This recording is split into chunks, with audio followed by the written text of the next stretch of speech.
This is week 151 of Russia's full-scale invasion of Ukraine. I'm Belokur, reporting to you from Kyiv, and I'll be taking you through the top stories from Ukraine this week. The situation in the east of Ukraine is at its most dire point in the war. Kurakhova in Donetsk Oblast became the first major town to fall to Russian forces in the new year, and Pokrovsk and Toretsk are just kilometers from capture. Further north in Kharkiv Oblast, the long-embattled city of Kupiansk is once again under assault as Russian troops attempt to enter its limits. The problem is the same as always. Russia is willing to sustain more than 1,000 casualties per day, every week, for months, to keep gaining territory inch by inch. This week, Russia surpassed 800,000 casualties since February 24, 2022. For reference of what it means to lose 800,000 men in 3 years, know that Great Britain lost 750,000 men in the 6 years that World War II went on. At the same time, unexpectedly, this week began with reports that Ukraine had launched another offensive in Russia's Kursk Oblast, where Russia has been pushing hard amid Ukraine's attempts to hold on to territory, as both countries jockey for the most favorable bargaining position, ahead of potential peace talks under incoming US President Donald Trump. The information surrounding this new offensive is scant and vague, but President Volodymyr Zelensky said on Monday that Ukraine's work in Kursk Oblast is important because it renders Russia unable to direct its strength to the rest of the front line. As with many things related to the Kursk incursion, the overall goal of this new offensive and how successfully it's being met remain something of an enigma to the public. As Trump's inauguration draws closer, with both sides making moves on the battlefield in hopes of achieving a favorable position over the other, Trump's assertion that he'll end the war within 24 hours of taking office is looking more and more dubious, even to Trump himself. On Wednesday, his incoming Ukraine peace envoy Keith Kellogg said that Trump's new goal is to end the war within 100 days of his inauguration, implying that we won't be seeing anyone dragged to a negotiating table this month, or likely next month. In the campaign season, Trump treated January 21st as a hard deadline for this war. As it is, I don't think we're currently 9 days from a ceasefire, and unfortunately, 100 days feels like a pretty big stretch too. World leaders convened on Thursday for what was likely the last Ramstein format meeting of the Ukraine Defense Contact Group, an alliance of 57 countries, including all 32 NATO members, that has been coordinating aid for Ukraine since the early months of the full-scale invasion. It is not expected that the meetings will continue in the same way after Trump enters the White House. According to outgoing U.S. Defense Secretary Lloyd Austin, the countries of the alliance have committed more than $122 billion worth of assistance to Ukraine since the start of the full-scale invasion. Austin also announced a further $500 million aid package, the last that Biden's administration will pledge before handing the White House over to the incoming Trump administration. Around $3.8 billion remain allocated under the Presidential Drawdown Authority, and it's unknown what Trump will choose to do with this money. On Thursday, it was announced that Norway has allocated $2 billion in military aid to Ukraine for 2025, while Canada has pledged $305 million in additional military assistance. President Zelensky attended the summit and called for attendees to stand together and not falter in their united support for Ukraine. He pointed out Russian hybrid operations targeting NATO countries, as well as their destabilization efforts throughout the wider world. Just a day before Zelensky addressed leaders in Germany, The Insider published an investigation suggesting that Russian intelligence paid bounties to terrorists in Afghanistan who successfully killed members of American and NATO forces. According to the report, Russian agents offered up to $200,000 for every American or coalition soldier killed, with the Taliban receiving at least $30 million altogether from Russia. The report also alleges that U.S. intelligence was aware of these bounties, and both President Trump and his successor Joe Biden downplayed the issue. In addressing the summit, Zelensky mentioned these state-sanctioned bounties, asking how Russia could ever be forgiven for willingly seeking to kill NATO citizens.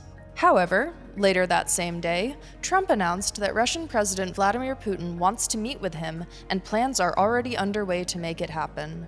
As I said before, Trump's team has already walked back his promise to end the war immediately upon taking office, but Trump told reporters on Thursday that Putin has asked to meet with him and that they've got to get that war over with. The Kremlin confirmed the next day that Putin is willing to speak with Trump after his inauguration, claiming that no conditions need to be met other than a mutual desire and political will to conduct a dialogue and resolve existing problems through dialogue. At the Kyiv Independent, reader contributions are our main source of revenue. Shows like Ukraine This Week are only made possible by viewers like you. If you'd like to get more involved in the Kyiv Independent community, we have several membership tiers that give you access to our Discord community, exclusive content, discounts on our merch, Q&As with our staff, moderated Ukrainian language lessons, and more. We have an active group of readers who have built a relationship with our newsroom and with each other, and we'd love to have you along. There will be a link to our membership page in the description below. I'd also like to thank everyone who donates directly via YouTube. Your support is greatly appreciated. A brigade of Ukrainian soldiers who were trained in France have been going AWOL, reportedly in large numbers, amid reports of mismanagement and poor leadership. The 155th Mechanized Brigade, also known as Anne of Kyiv, was formed in the spring of last year. It was supposed to be a flagship project for allied countries to train and equip new Ukrainian military formations. French President Emmanuel Macron personally announced that France would provide the brigade with training and military supplies. The brigade's recruits were trained in eastern France in the fall of 2024. As of the first week of 2025, however, the brigade has suffered unusually high casualty rates, while an estimated 1,700 of its members deserted their positions before ever seeing combat, prompting law enforcement to launch an investigation into what went wrong. This was a new brigade created in wartime without the necessary resources and leadership personnel, and it suffered organizational and managerial issues from the start. Very few of its recruits had even a year of military experience, and many had recently been involuntarily mobilized from civilian life, according to journalist Yuri Butusov. The brigade was created in May, but wasn't fully staffed until June, but then by late summer, over 2,500 of its members were sent elsewhere to bulk up other units, effectively erasing 4 months of work. The training in France began in October, at which time Butusov claims almost 1,000 members had deserted, and a further 50 would go on to desert while in France. French officials were alarmed by these desertions, and an investigation was launched at that time, with blame placed on the brigade's leadership, leading to multiple major personnel changes in a short amount of time. However, other problems were mounting. While France fulfilled their end of the agreement by providing the soldiers with NATO-standardized training and equipment, their tactics apparently didn't sufficiently account for the role of drones on Ukraine's front lines, making the training suboptimal for an already struggling brigade of new soldiers. After completing training in France, the brigade was deployed near Pokrovsk in November. As you know from these week-to-week updates, Pokrovsk is one of the most volatile spots on the front line, and a challenging first assignment for any soldier.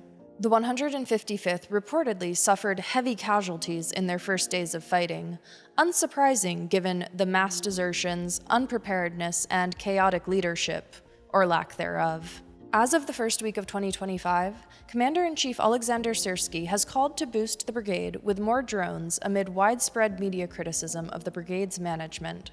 Syrsky's call for drones on January 5th was the first time someone at the top level acknowledged the scandal, but it's since been reported that President Zelensky has become directly involved in the crisis management. Military desertion is a tricky thing to talk about, particularly in a context where soldiers are being involuntarily mobilized.